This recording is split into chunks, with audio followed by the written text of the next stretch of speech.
Hmm. Perhaps you've had this feeling. You're at your job or maybe a volunteer gig, and you've finished a project that was important to you and to your organization, and somebody thanks you or compliments you for a job well done, and you don't know how to receive it. Back in the early 90s, I worked for an AmeriCorps program called City Year, and I had been tasked with running their big fundraiser event in Columbia, South Carolina, where it had never been run before. The event is called a serve-a-thon, and it's like a dance-a-thon or a walk-a-thon where folks raise money. But in this case, instead of walking or dancing, they do service projects like painting schools or cleaning parks. Well, the event I ran was a huge amount of work, but wildly successful. I'd moved to South Carolina for 4 months, and I'd worked night and day with very few days off from the time I arrived until the day of the event. I recruited staff and volunteers. I trained them. I did outreach. Some nights I slept on the floor of the office. Talk about unhealthy work balance, work-life balance issues. And I remember sitting on the edge of the stage of the event at the end of the day, exhausted and relieved it was over.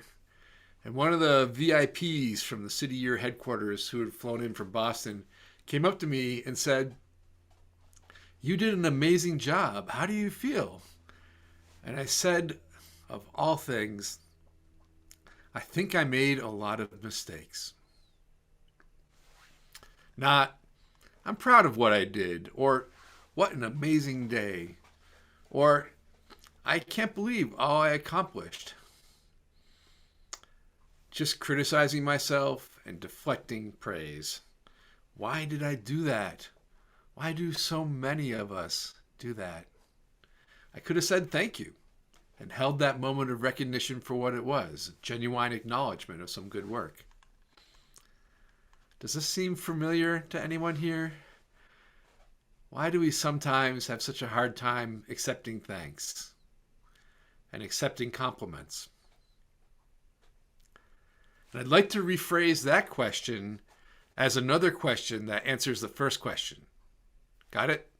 Stick with me. This will make sense in a minute. I'm asking, why don't we love ourselves? When I ask, why don't we accept someone's gratitude for the things that we really did? Or why must we find a way to minimize compliments directed at us? I think we're really just touching on a much deeper issue. The fact that for so many of us, we just don't love ourselves the way we should. We don't really believe that we're worthy of love from anyone or anything, and certainly not from ourselves. How does this happen? How does a child, a baby, go from being surrounded by love and sure of their place in the universe to doubting their own worth? I think some of the answers are fairly obvious. We live in capitalism, for starters. Capitalism runs on our insecurities, so we're bombarded with messages that we're not thin enough, aren't attractive enough, don't have enough, aren't cool enough. If we didn't internalize this sense of scarcity that's being imposed from outside, we wouldn't be buying and buying. And then where would we be? Well, I think we'd be happier, and maybe we'd live on a planet that wasn't burning. We also get messages about our inadequacies from our parents and family, sadly. So often, they're just passing on messages that they've received themselves. The fact that they've received those terrible messages doesn't justify it, but it sure does explain a lot. And there's this great poem by Philip Larkin that I want to share. It's called "This Be the Verse." And by the way, I'm changing a word that occurs in the first and second stanza that should not be said from the pulpit. So here's the poem. They mess you up, your mom and dad. They do not mean to, but they do. They fill you with the faults they had and add some extra just for you. But they were messed up in their turn by fools in old style hats and coats, who half the time were soppy stern and half at one another's throats. Man hands on mystery to man, it deepens like a coastal shelf. Get out as early as you can, and don't have any kids yourself. Well, Larkin's advice about not having children is certainly one choice, actually a choice that I made. But I have real admiration for folks who have children and work hard to make sure that they don't repeat the patterns that were handed down to them. That takes real discipline and self-awareness. And for the parents who are listening now who are doing that hard work, I salute you. Nice going.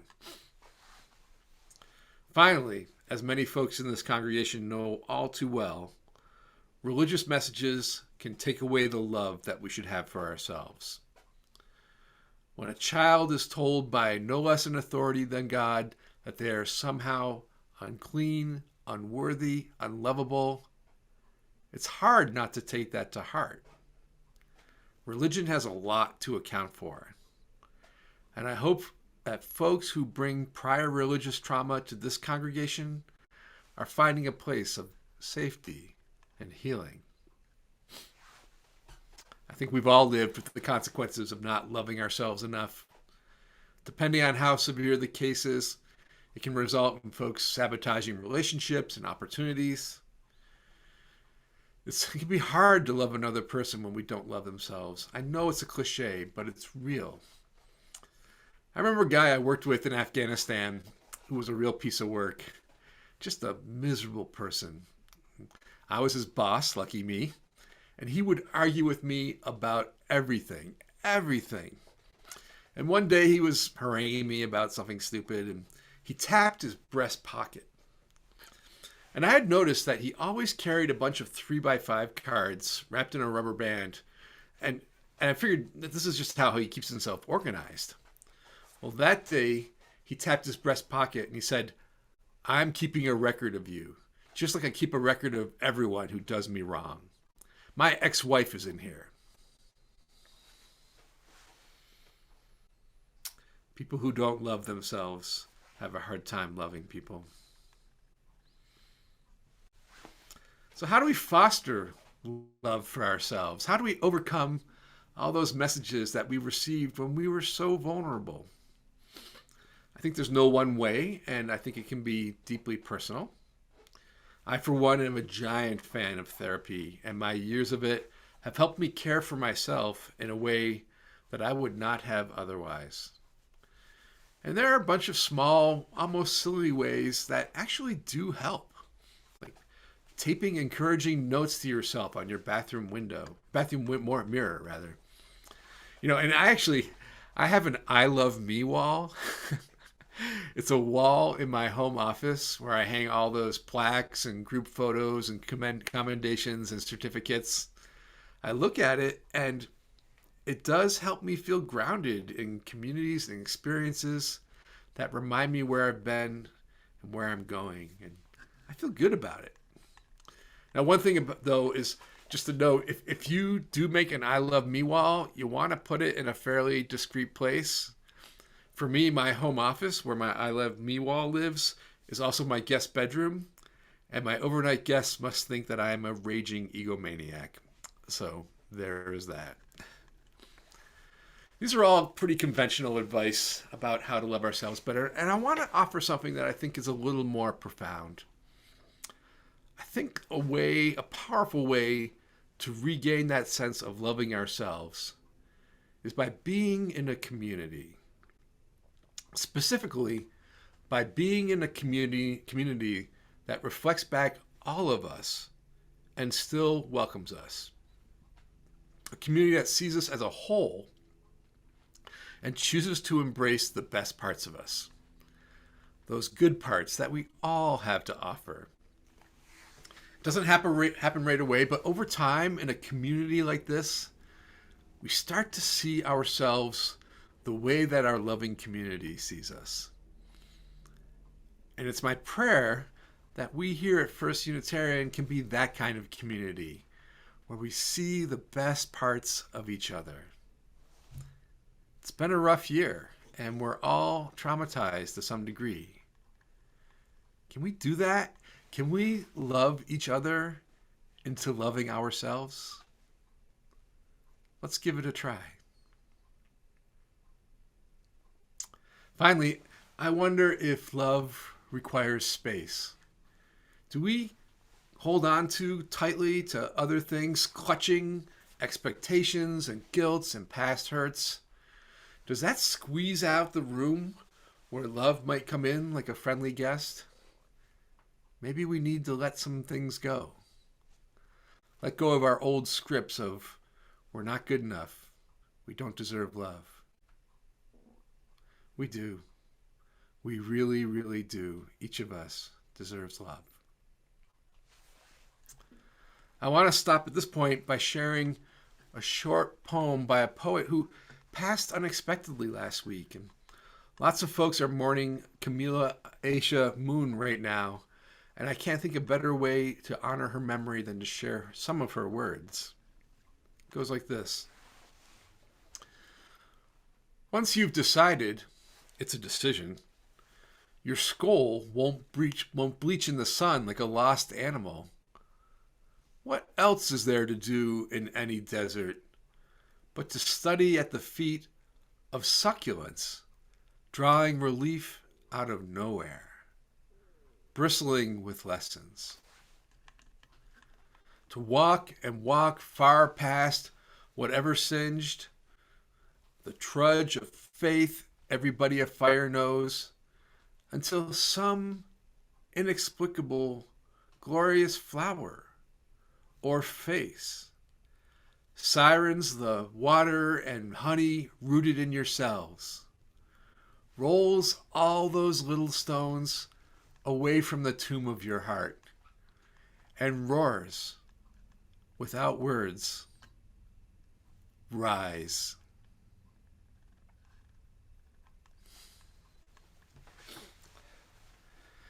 So, alert congregants have probably noticed that the title of the sermon is The Possibilities of Gratitude, and may be wondering how I got so far afield during my sermon up to this point. Well, here's the part where I bring that back home. Today is the kickoff of our annual pledge campaign, and I want to talk about it. A lot of ministers don't care for giving this kind of sermon, and I for sure never want to be the church to be seen as always having its hand out. But to be honest, I love giving this sermon. I love talking about how amazing this religious community is. And I love talking about our life-affirming, life-saving faith. It's been the year like any other year here, and life and vitality still pervade this church. Here's a few of the many things that we've done. Since last year, we participated in 2 rounds of the anti-racism program, Beloved Conversation, as well as did a lot of other intentional work to undo white supremacy. We held our first online Connections Week, and many folks reported that they preferred to the in-person event. Both Angela and Susan Peck took sabbaticals.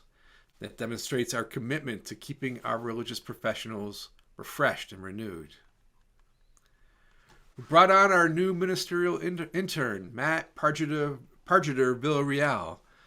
This is continuing this congregation's role as a place where we shape the future of Unitarian Universalism by helping seminarians learn and grow.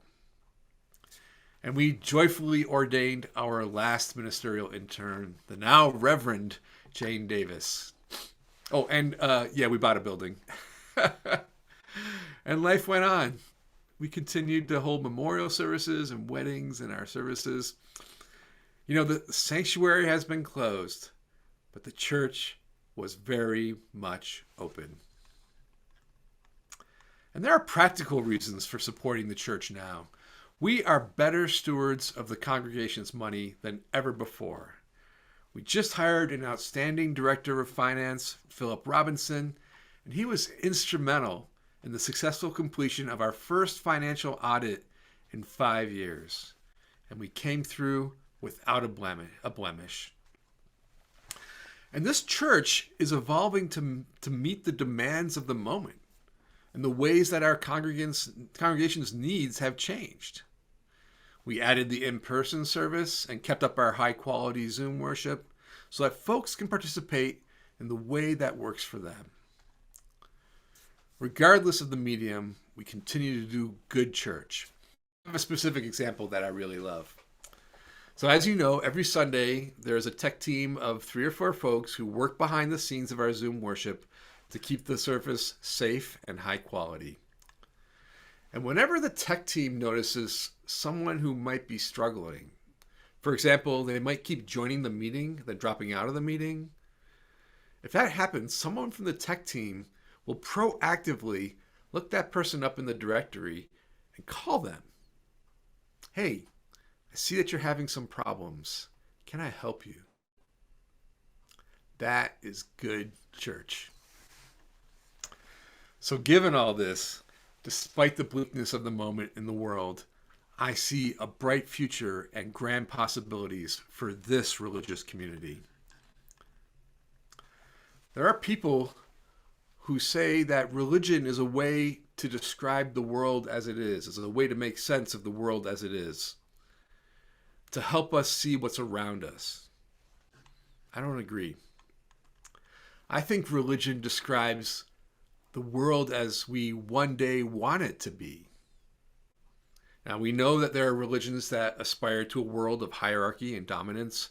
We know that there are religions that aspire to a world where conformity is valued and the dominant culture defines what should be conformed to. But I love the fact that Unitarian Universalism aspires to a world that sees our interconnections. Unitarian Universalism aspires to a world where everyone is valued.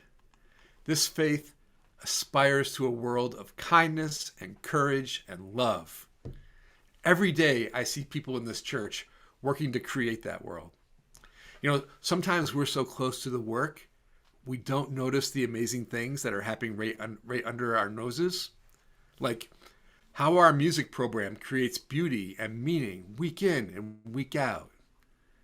How the covenant groups and the explorations team continue to feed the soul. How the Path to Citizenship class has had 11 participants become U.S. citizens since the pandemic started.